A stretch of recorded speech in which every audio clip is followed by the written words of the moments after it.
UzLiDeP fraksiyasi bugungi Konstitutsiya kuniga bag'ishlangan davra suhbatida asosiy qonunimiz Konstitutsiyaning ahamiyatiga alohida e'tibor qaratildi.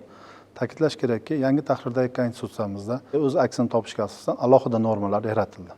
Konstitutsiyamizning muqaddimasida O'zbekistonda xalqaro hamjamiyat, xususan qo'shni davlatlar bilan do'stona munosabatlarni hamkorlik, o'zaro qo'llab-quvvatlash, tinchlik va totuvlikni mustahkamlash va rivojlantirishga alohida e'tibor qaratishi qonuniy mustahkamlab qo'yildi. So'nggi yillarda mamlakatimizda amalga oshirilayotgan, xususan kuni kecha Toshkentda bo'lib o'tgan Markaziy Osiyo davlatlari rahbarlarining uchrashuvi ham buni so'zimizning yaqqol isboti hisoblanadi.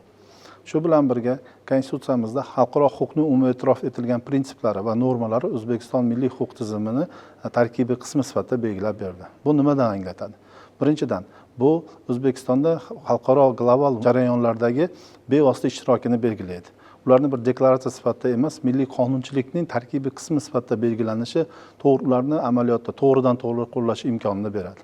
Shu bilan birga ochiqlik va pragmatik siyosatga qanchalar sodiqligini ko'rsatadi. Investorlarni O'zbekistonga kirib kelishda ularning huquqiy himoyasini mustahkamlab beradi.